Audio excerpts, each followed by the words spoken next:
Jai Radha Madhava Kunja Bihari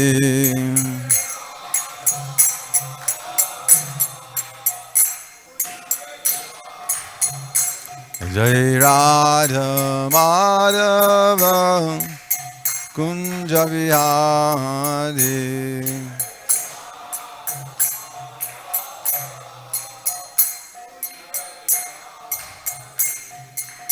Gopi Jana Vallabha Giri Varadari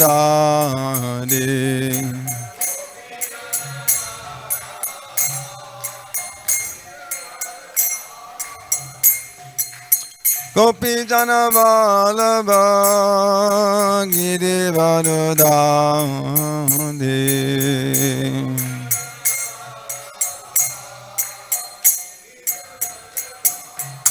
Jasodanandana Braja Janaranjana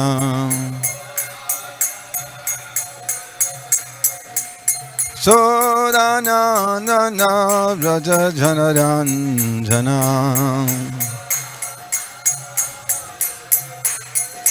Jamunatira Vanachari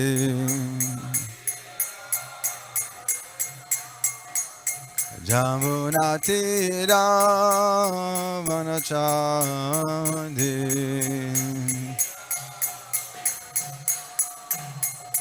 Jai Radha Madhava Kunja Bihari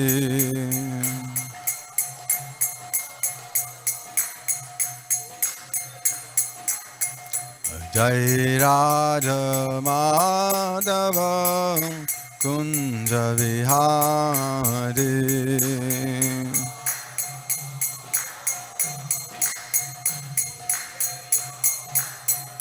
Jai Radha Madhava Kunja Vihari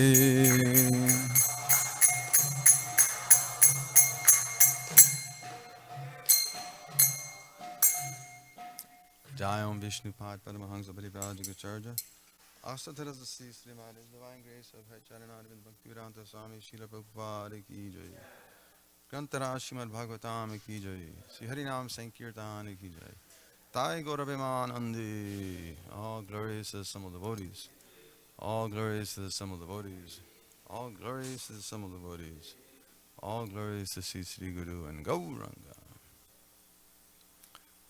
Nama Om Vishnu Padaya Krishna Padastai Vadare Srimati Bhaktivedanta Swami Niti Namani Namaste Saraswati Devi Gauravani Pacharini Nirvisesha Shunyavadi Pastatari Shatarini Om Namo Bhagavate Vasudevaya Om Namo Bhagavate Vasudevaya Om Namo Bhagavate Vasudevaya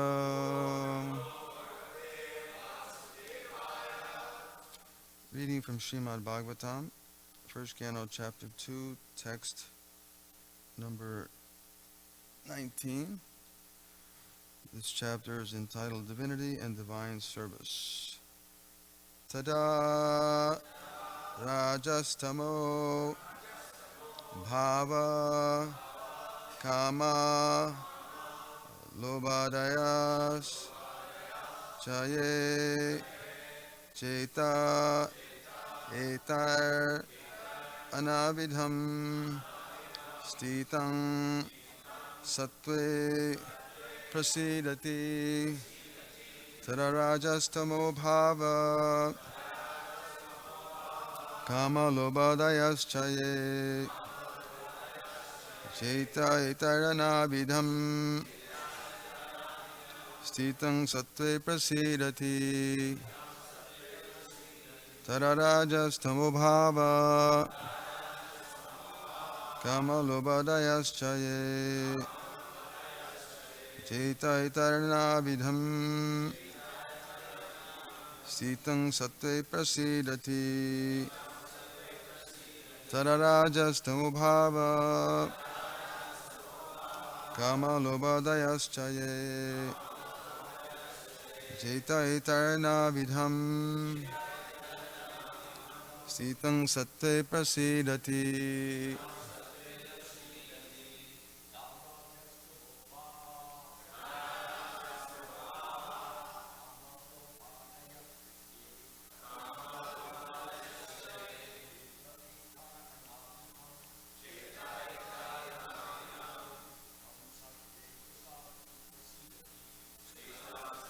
Prasidati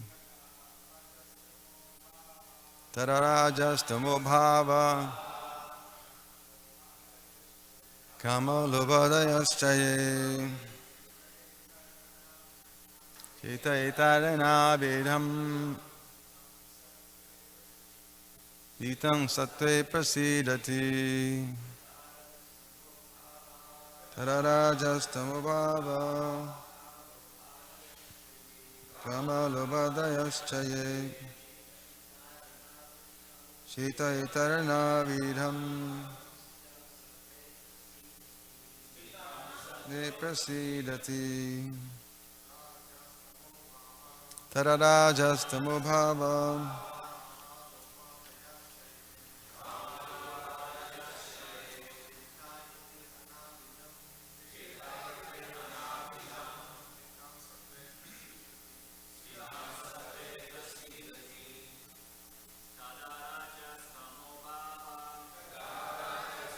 Bhava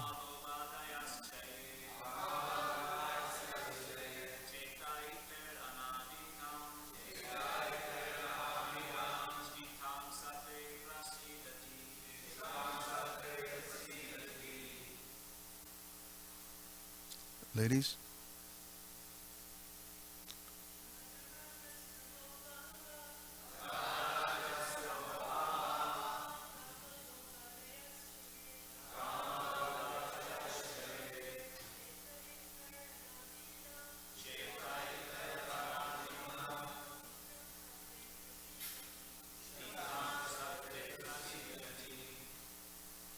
Tada, at that time, Raja, in the mode of passion, Tamaha, the mode of ignorance, Bhava, the situation, Kama, lust and desire, Lobha,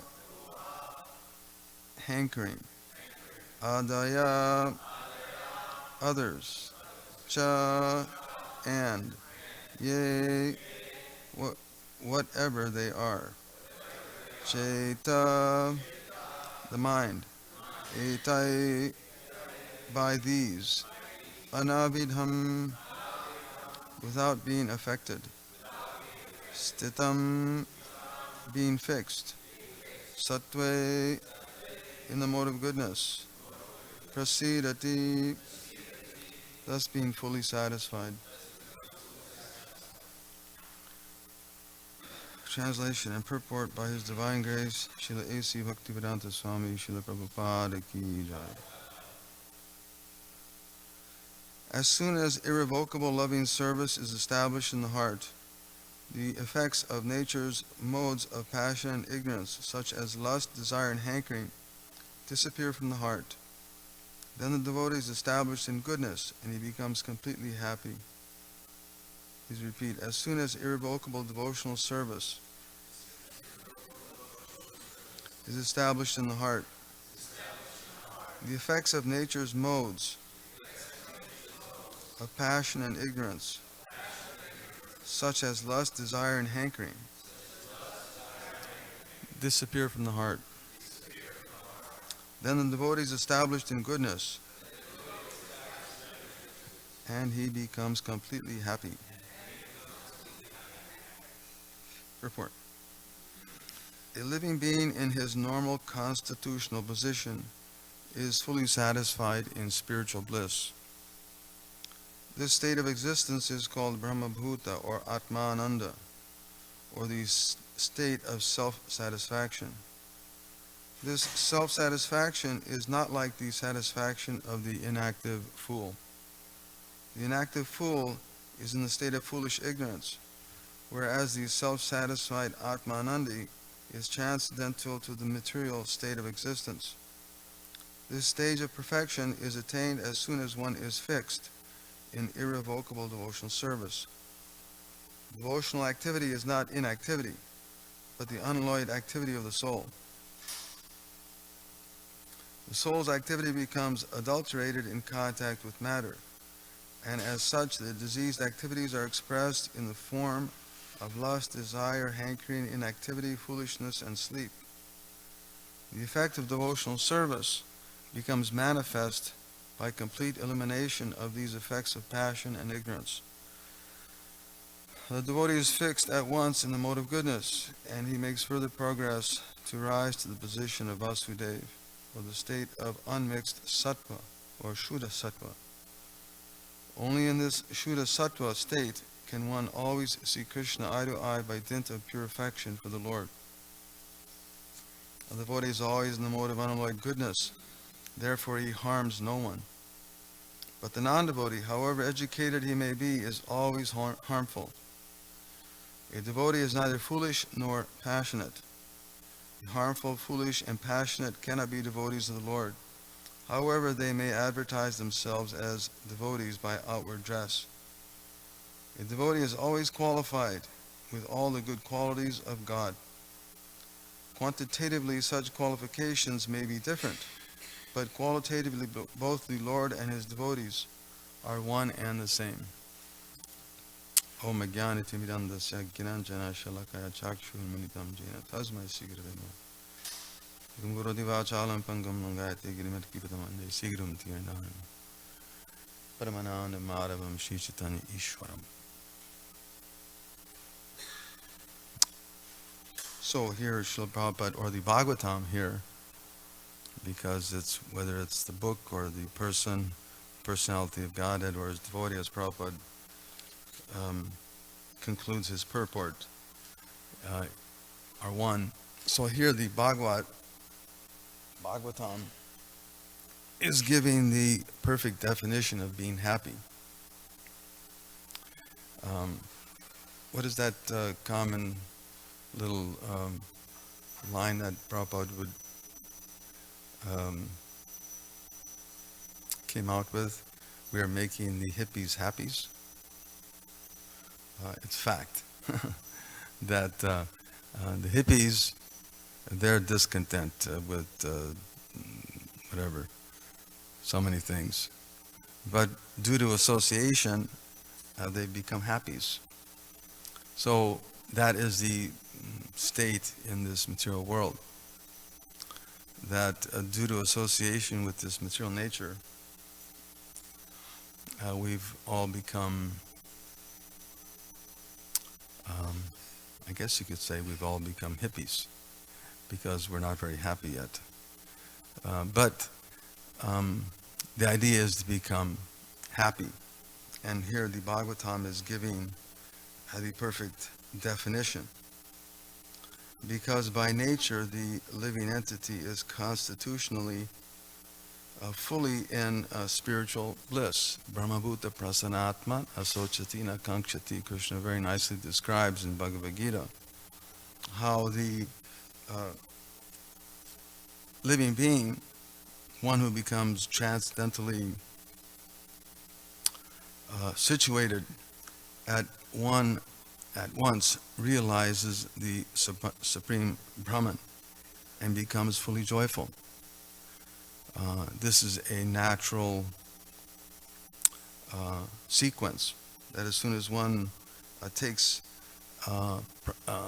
shelter of the process of Krishna consciousness, there's no more, as the Lord finishes that verse, there's no more sochati or kankshati, there's no more lamenting or desiring or some conflict, because we see that in the world in a most profound way these days. There's so much competition, instead, the devotee of the Lord, he's equally disposed. There's no sense of competition. We see this practically in the world nowadays. People are so absorbed in becoming very powerful or famous or so-called independent, and they'll do anything to achieve that. And if somebody else has gotten to that point, they'll do their best to bring them down. It's unfortunate, but that is the case in the material world. Because of our enviousness of Krishna, his position as the supreme enjoyer, it manifests in us having to come into this material world and be in constant competition. But this is not a natural condition, as Prabhupada points out here, and as the Bhagavatam also states, Anartha Pasamo Sakshad Bhakti Yogmad Hokshaje. The miseries that the living entities are undergoing are actually superfluous. They're really not, they're external. They're not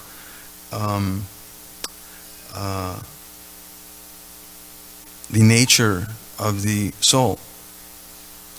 And there is a process to come to that point, that position of mitigating the miseries of this material world. But unfortunately, as Shukadeva Goswami describes, the general mass of people don't know it. They don't know it. They're so absorbed in so many external things, they're not aware of what is the real source of their misery. It's just like if somebody has an ailment in the body and it manifests as a bump on the skin and it begins to ooze some fluid.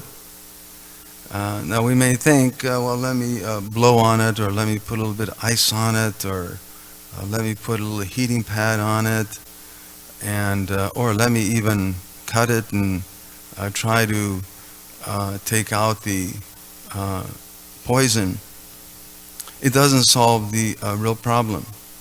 The problem is that there's an imperfection in the blood. And it manifests in the form of this boil.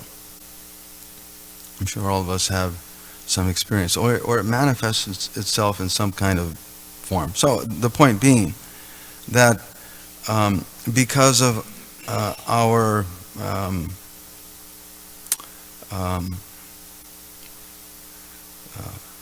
lack of Krishna consciousness, or lack of knowledge, or because of our foolishness, or because of our delusional condition, this life that we're in has manifested. But it's actually not our real position, as Prabhupada points out here in the purport. It's not actually the rightful position of the living entity. When Srila Vyasadeva compiled the Vedic literatures, Srila Prabhupada comments, he saw the Supreme Personality of Godhead in fullness. And in seeing the Personality of Godhead in full means all of his parts and parcels. Just like when you see a very important person in society, just to see him alone is not appreciating his full position. But when you see that person, he comes off of a giant airplane, and he's surrounded by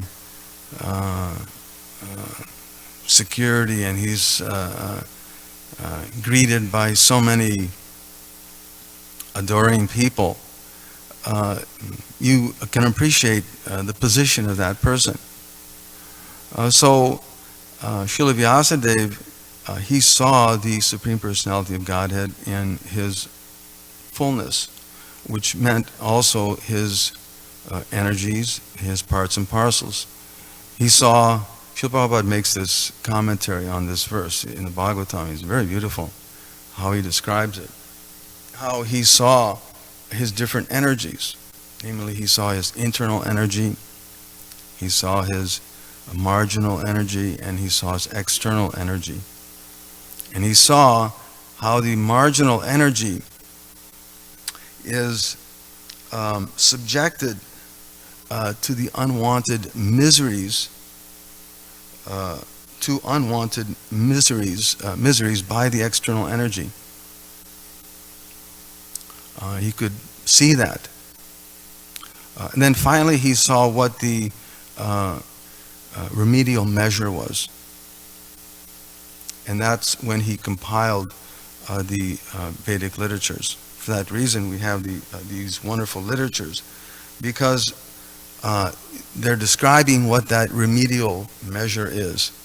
That remedial measure is bhakti yoga, devotional service. It's just like a doctor, again, who sees a particular person who's in a certain condition, and just by observing them or by some simple diagnoses, they can understand, okay, well, this is this person's disease. We need to do like this or do like that. Take this medicine. Don't do this. Don't do that. There's a prescription given. So that prescription is given here in the form of the Vedic literatures. And that is the process of devotional service. But again, unfortunately, the general mass of people are unaware of it, because they're so infatuated and overcome by, not only infatuated by the material energy, but overcome by the modes of material nature, the miseries that are associated with those modes of nature. That devotional process, or that remedial measure, Srila Prabhupada comments, is there to revive our Krishna consciousness. That devotional process begins by hearing and chanting. But even that hearing, chanting, it can be done in a mechanical way. Those mechanics are dependent ultimately on the mercy of the personality of Godhead. So someone may ask, well, why should I chant then? Right? If hearing and chanting is not sufficient in itself, then why don't I just wait for the mercy of the Lord? Srila Prabhupada comments that still the process of hearing and chanting is so powerful that it begins immediately to eliminate or address the unwanted miseries which are due to contact with this material world, even before the development of transcendental knowledge, which is very interesting. In other words, it's not enough just to know, to be intelligent. It's not enough just to be very qualified in mystic yoga or a performance of austerities and penance. These things are certainly useful, but ultimately it all comes down to getting the causeless mercy of the Lord. Ultimately, it's the causeless mercy of the Lord. As we were hearing very nicely yesterday, how that causeless mercy of the Lord is also manifested in the form of the person Bhagavad, the exalted devotees, the pure devotees of the Lord. Just a very nice verse that was spoken about by Naikatma Prabhu yesterday.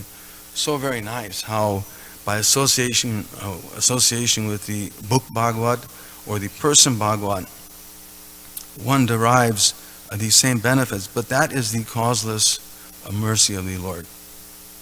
Ultimately, that has to be there.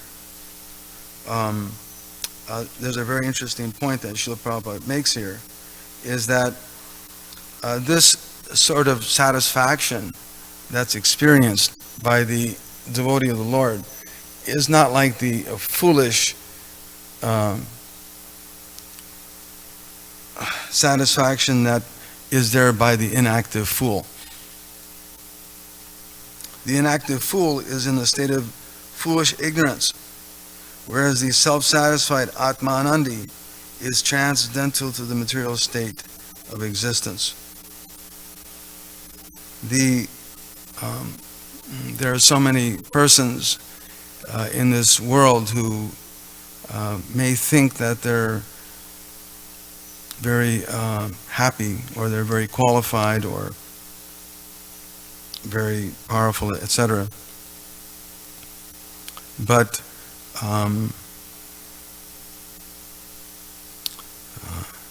that's like some crazy person walking down the street.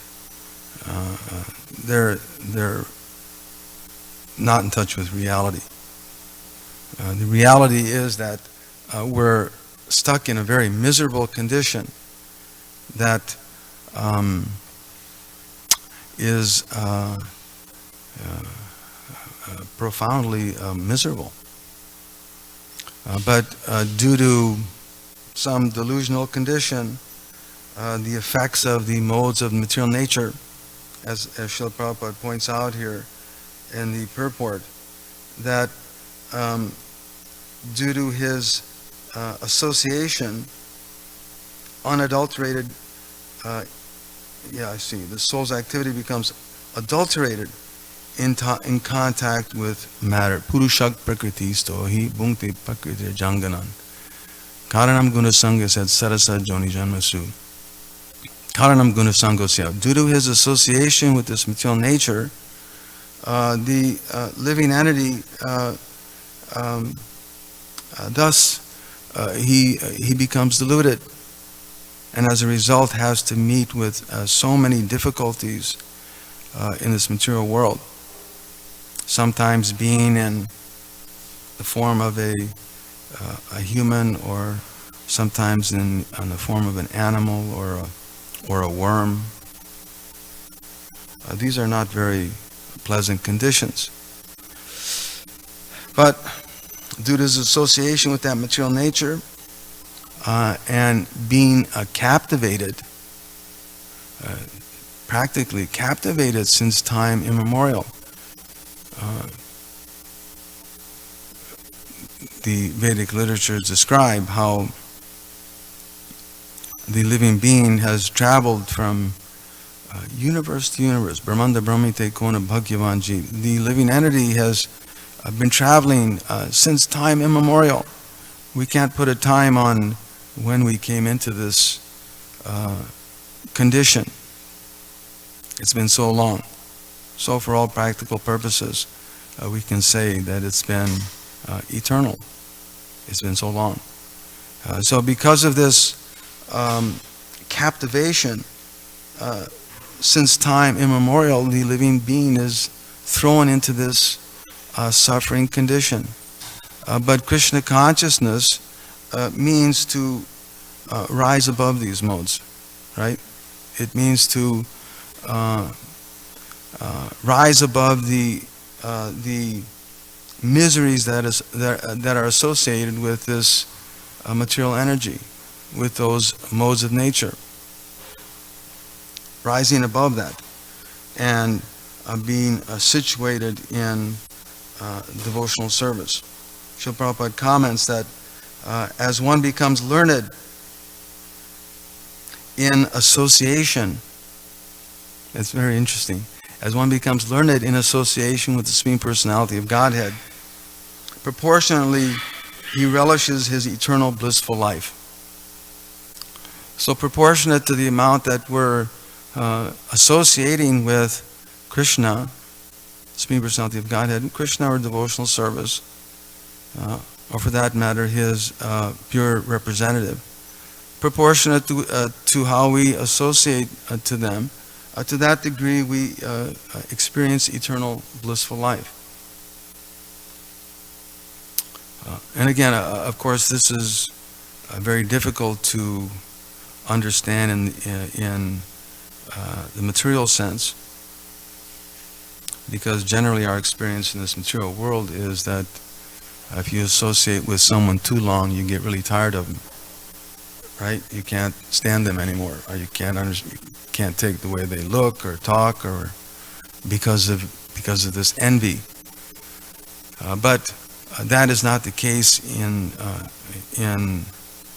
transcendental consciousness, because that competition is not there. One is always seeing everything as part and parcel of the personality of Godhead, and meant to be used in his service, for that matter. Therefore, the devotee, as Prabhupada points out here, is always in the mode of unalloyed goodness, or Shuddha Sattva, and is neither foolish or passionate. Because if one has these foolishness, tamas and rajas, there's no question of becoming a devotee. It's not possible. It doesn't work. One has to become elevated. Tribhir gunamayar bhavar ebi sarvam idam jagat. One has to elevate oneself. So that elevation means to practice Krishna consciousness according to the regulative principles, according to the guidance of the pure devotees, and follow it in a very strict manner, and very attentively.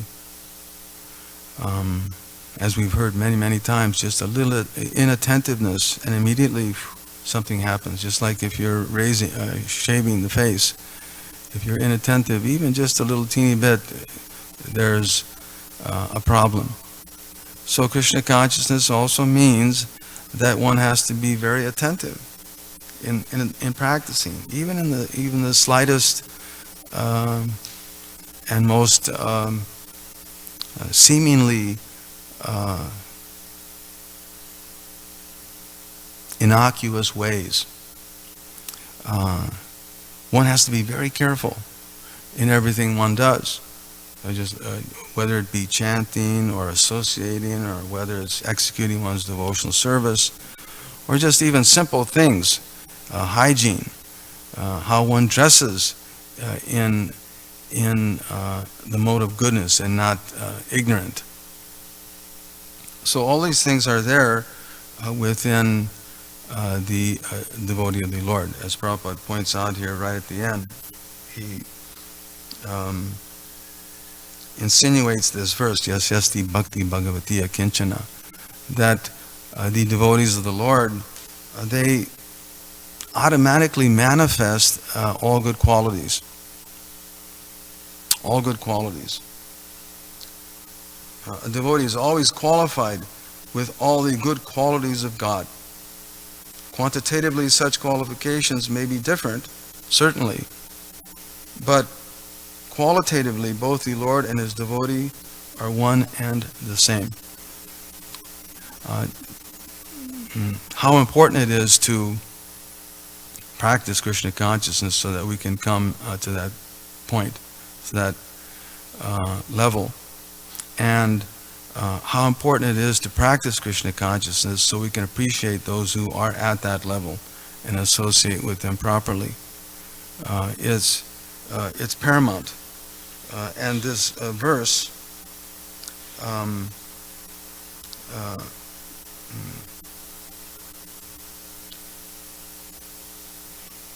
defines that. How to come to that fixed position, and that is by becoming established and in goodness, being elevating oneself from ignorance and passion, and thus becoming happy. And again, everyone is trying to become happy in this world, but they don't know how. They don't know what the solution, what the answer is.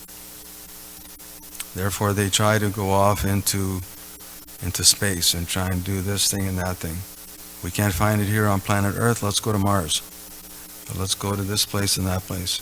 Or let me try and develop some mystic powers so that I can go to these distant places. It's really not the answer. The answer is devotional service. The answer is practicing Krishna consciousness. And the answer is being given to us very nicely here by Srila Vyasadeva. And it's shown to us in a practical way by the activities of Srila Prabhupada and his purports. So we'll end there. Are there any questions or comments? Fine. Srila Prabhupada ki jai.